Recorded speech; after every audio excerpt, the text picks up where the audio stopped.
Hello everyone, welcome back to Believer Science Academy Bangalore. This is topic of the day discussion, and in today's topic we are going to discuss emission gap report 2024. So in this video we will see what is this emission gap report, who releases the emission gap report, and key highlights of the emission gap report, and there are certain recommendations provided by the report also. So we'll see all those aspects of the report.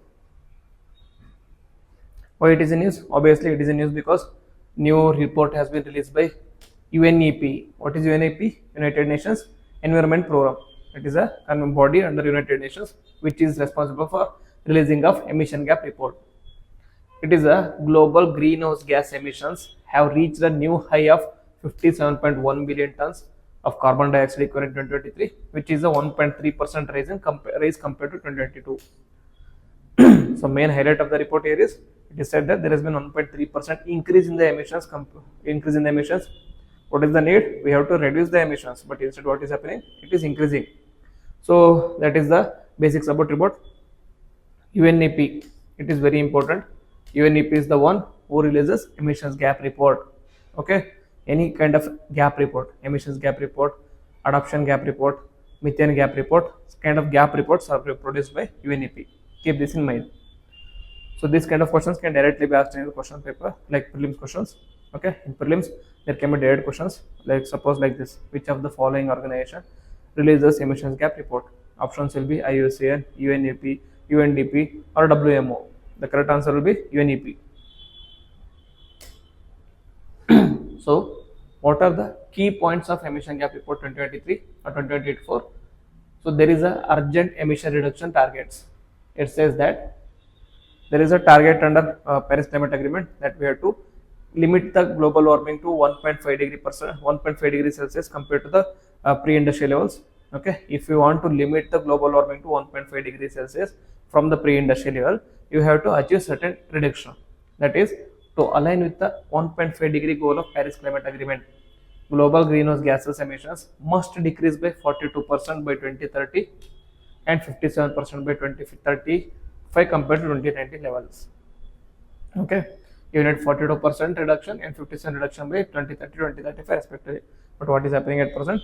1.3% increase is there. So are we going to miss the 1.5 degree goal? Not at the rate. Okay, and for a 2 degree Celsius target, if you want to achieve a 2 degree Celsius target, that is lenient target, then the reductions of 28% by 2030 and 37% 2035 are necessary. Okay, you might ask me a question, sir, what is the use of all this data? Okay, UPSC is not going to ask the data in your prelims. Yes, you are right, UPSC may not ask these kind of data in the prelims, but these data play very important role in your mains answers. Okay, whenever there is an environment question about pollution, climate change, etc., you can use these data. Okay, you can use these data to substantiate your points. Okay, then current commitments and policies are insufficient, putting the world on track for a temperature rise of 2.6 to 3.1 degrees Celsius, which would lead to severe climate impacts. Okay, so if you don't reduce the reductions, then what is going to happen is by 2011 20, okay, 2100 AD, we are going to have a temperature rise of 2.6 to 3.1 degrees Celsius, which will have a very drastic implications on the earth. It is going to result in ice melting, it is going to result in sea level rise. Okay, it is going to have negative impacts on island countries or coastal countries, etc. Then so there is potential for significant reductions. This says that you need reductions and there are potential where you can reduce the emissions. What are the key sectors? The report highlights that it is still technically feasible to achieve the 1.5 degree pathway through aggressive action, including increased deployment of renewable energy sources like solar and wind, which could contribute to 27% of the necessary reductions by 2030 and 38% by 2035. Okay, so best alternative bet is renewable energy. Okay, with this renewable energy, one thing is you are going to reduce emissions, that is you are going to reduce the dependence on fossil fuels, and another thing is it is going to absorb the carbon dioxide which is present in the nature, which is present in the earth now. So it is doing the twin objective of one is reducing the emission and the other is sequestering the carbon dioxide or like greenhouse gases. Okay. Additionally, some other actions are needed. That is, actions related to forest could provide around 20% of the potential reductions in both the years. Okay. In the forest, in the sense, there should be a comprehensive approach involving government action, investment in mitigation strategies, and international cooperations is essential to realize these opportunities. So here you could focus on afforestation. Okay, afforestation. Another second thing is stop on deforestation. Okay, wherever the deforestation is happening, first you have to stop the deforestation, and wherever the degradation has already happened, we have to focus on afforestation there. With that, we can reduce around 20% of the greenhouse gas emission. Okay, so these two things, renewable energy and forest, can help in achieving these targets.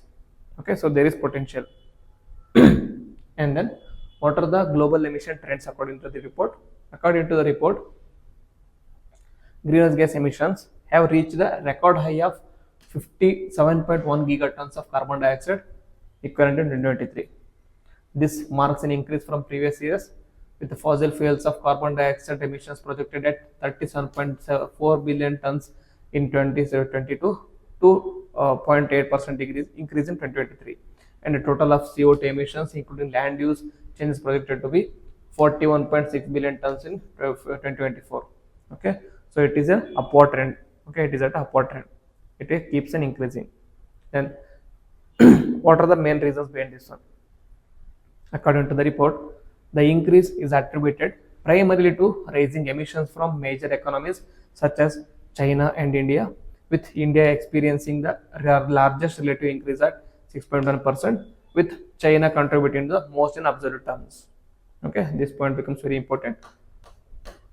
This emission is mainly attributed to two important countries and two largest economies, that is India and China. India saw relative increase, that is 6.1% relative increase in the last year compared to previous years. This is the highest relative increase among all the countries, whereas China is the largest emitter of greenhouse gases in absolute terms. Okay. Then the overall trend indicates that despite some positive developments in renewable energy adoption, there is no sign that global fossil fuel emissions have peaked, necessitating immediate and substantial reduction to meet the climate targets. Okay, so you can adopt renewable energy and forest, which will help in reducing the greenhouse gases. Then, what are the progresses of G20 countries in NDCs? What are G20 countries? G20 countries is a grouping which includes 20 countries which are of largest economies in the world. Okay, important economies in the world. So in this, there is a mixed progress in NDCs. Okay, some countries have performed better, some countries have performed very poorly. For example, among G20 countries, 6 member nations, that is China, India, Indonesia, Japan, Russia, and Turkey, are projected to meet their unconditional nationally determined contribution targets with the current policies. Okay, in the yesterday's classes, in the previous classes, that is UNFCCC, UNCCD, we discussed about nationally determined contributions, which were initially part of Paris Climate Agreement. Okay, initially in Kyoto Protocol, there were binding targets on developed countries based on the common but differential agreement, common but differential responsibilities. But come to Paris Agreement, the developed countries started arguing that we are not going to get any binding targets. The target should be provided to all the countries also, all the economies also. So the UNFCCC decided that we are not going to give any binding targets. It is left to you, or like you can set targets by yourself. That is called as nationally determined contributions. Okay, these countries are on their way to meet these targets, whereas 8 members, that are Argentina, Australia, Canada, EU, South Korea, South Africa, and United States, require further action to achieve their targets. Okay, some countries are performing well, some countries are on their way or on their way to achieve the targets, but some countries need certain tweaks to achieve the targets.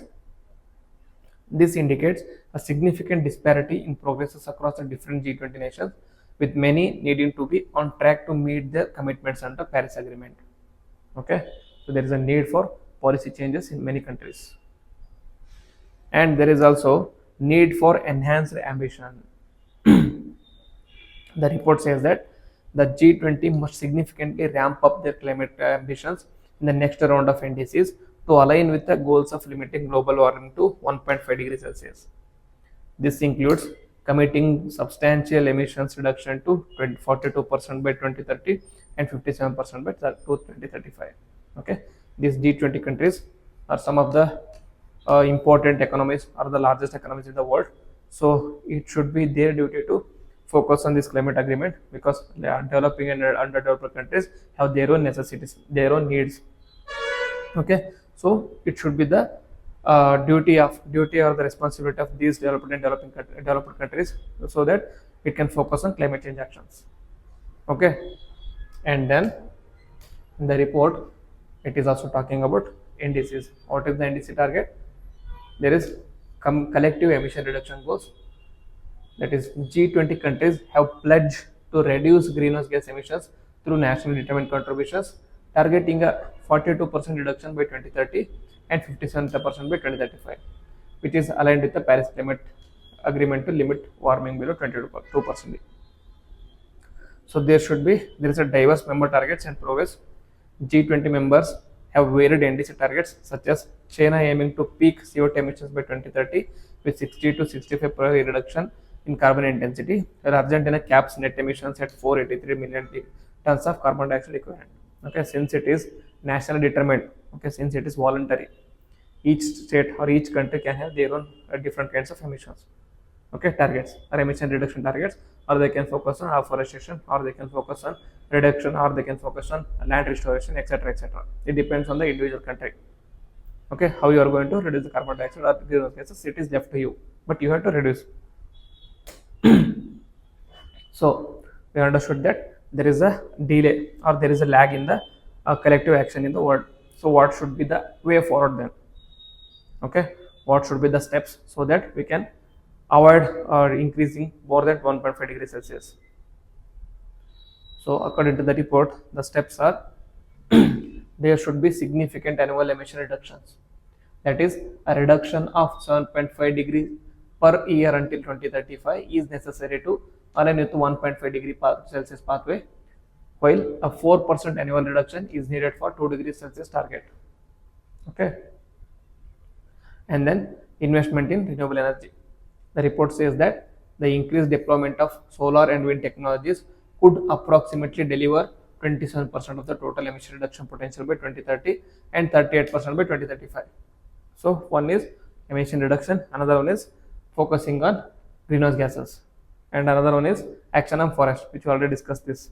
That is, protecting and restoring the forest could provide around 20% of the required reductions in both the years. Okay, and then there is a need for comprehensive policy measures.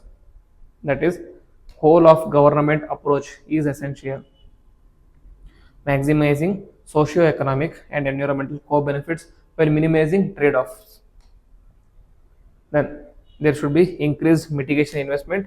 That is, a minimum of 6-fold increase in the investments for climate mitigation is critical, necessitating the reforms in global financial systems and strong private sector involvement.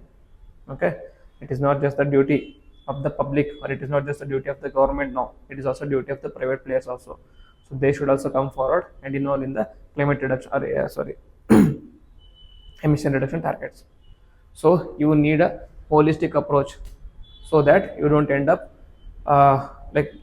up increasing the global temperature by more than 1.5 degrees Celsius, or more than by 2 degrees Celsius, which can have a very drastic and negative impact on the Earth's atmosphere and Earth's hydrosphere, biosphere, etc., etc. Okay, so this is our today's topic. Very simple and small topic, but very important from prelims as well as mains perspective. Do note on the key data. Okay, key data such as contribution of India to the emission and contribution of various countries. Okay, so if you like the video, if you got anything out of the video, then hit the like button. Also comment on the video, and please share with your friends also. And if you are new to the channel, please subscribe to the channel and also click on the bell icon, so that you don't miss any notification. With this, I will end the video. Jai Hind.